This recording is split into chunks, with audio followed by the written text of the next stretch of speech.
सौरमंडल हमारा जो है ये 5 तत्वों से बना है और इसी से ये हमारे शरीर में जो हमारी कर्मेंद्रियां और ज्ञानेंद्रियां होती हैं, ये इन पांचों तत्वों को ग्रहण करने का कार्य करती हैं। जिन 5 तत्वों से हमारा शरीर भी बना है, ये तो सभी जानते हैं। और इन तत्वों के द्वारा ही जब तक ये पांचों तत्व हमारे शरीर में रहते हैं, हम जीवित रहते हैं। और जब इसे अब सवाल आता है कि ये कब तक हमारे शरीर में विद्यमान रहते हैं पांचों तत्व?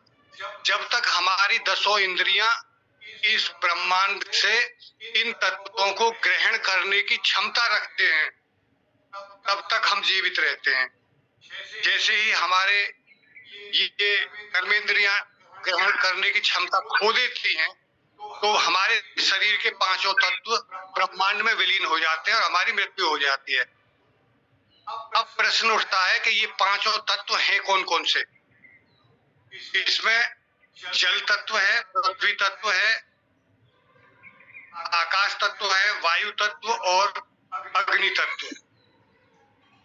ये हमारे हाथ की जो उंगलियां हैं, ये जो कनिष्ठा है, ये कनिष्ठा उंगली हमारी जल तत्व को इंगित करती है।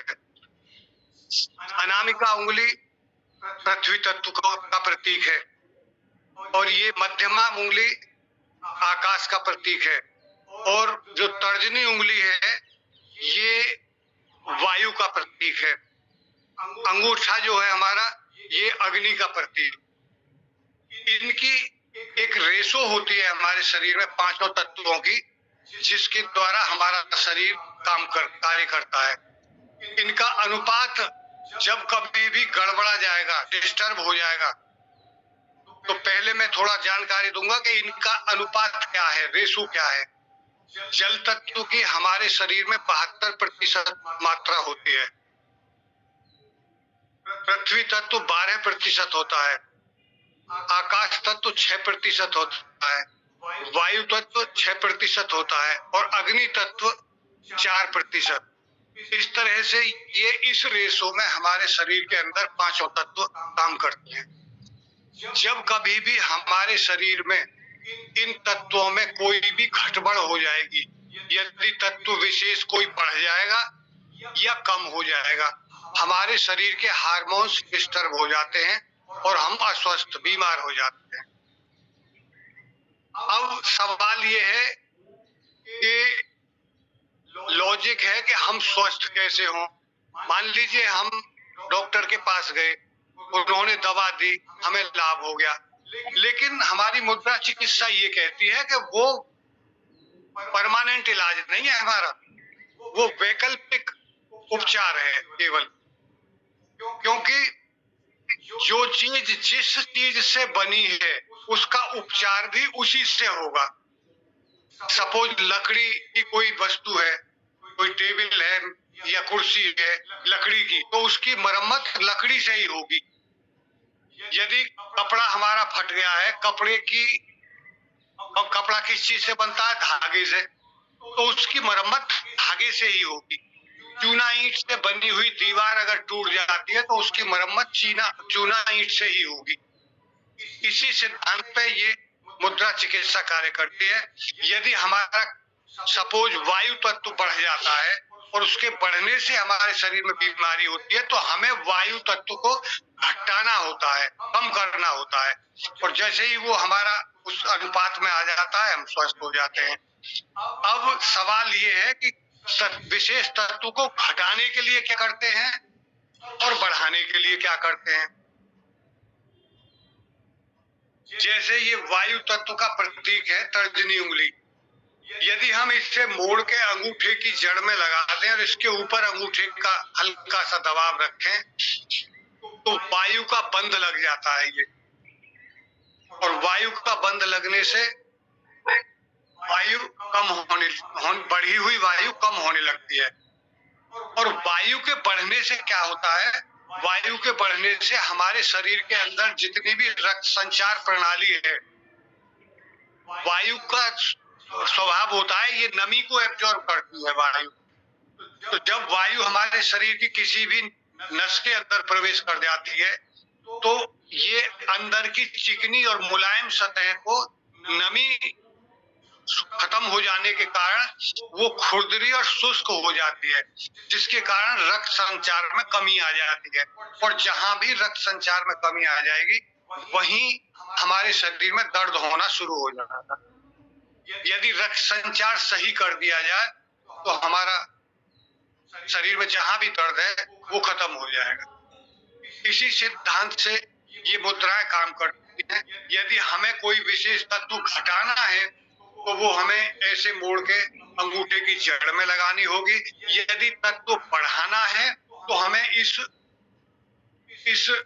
वायु तत्व सपोज बढ़ाना है तो इसका सिरा अंगूठे के सिरे से मिलाना है, ऐसे बाकी तीनों उंगलियां सीधी रहेंगी। इसी तरह से अब 4 मुद्रा ये हो गई। जैसे हमारा ये ये तत्व यदि वायु से घट गया है तो ज्ञान मुद्रा हो गई, और बढ़ गया है तो वायु मुद्रा हो गई।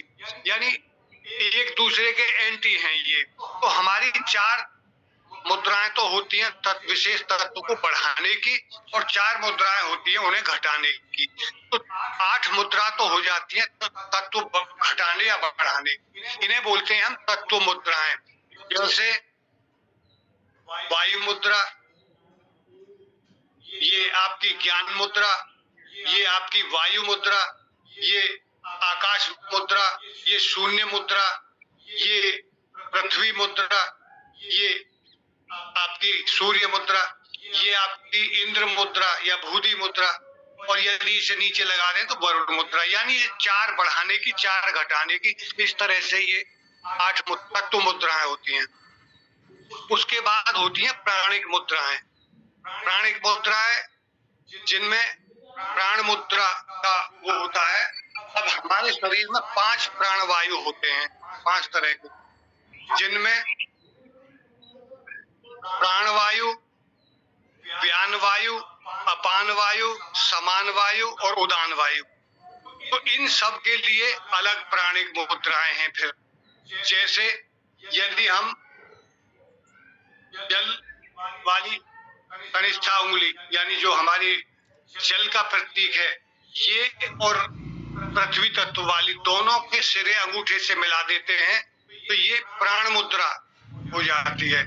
और इनके अलग अलग कार्य क्षेत्र होते हैं। तत्व मुद्राओं से ये मुद्रा ज्यादा प्रभावशाली होते हैं, क्योंकि एक साथ ये 2 या 3 तत्वों के द्वारा इनमें कार्य होता है। तो इस तरह से हम ये मुद्राएं लगाते हैं। अब मैं थोड़ा सा प्रकाश डालता हूं कि जैसे किन परिस्थितियों में कब लगानी चाहिए, किस समय नहीं लगानी चाहिए। खाने के तुरंत बाद कभी भी मुद्रा नहीं लगाते, लेकिन विषम परिस्थितियों में, जैसे मान लीजिए हमारे शरीर में कहीं पेन हो गया, कान में दर्द हो गया या पेट में दर्द हो गया, तो फिर हम खाना खाने के बाद भी मुद्रा लगा सकते हैं, क्योंकि वो परिस्थिति में लगानी पड़ रही है हमें। लेकिन जैसे ही मुद्रा से हमारा दर्द बंद हो जाता है, हमें मुद्रा खोल,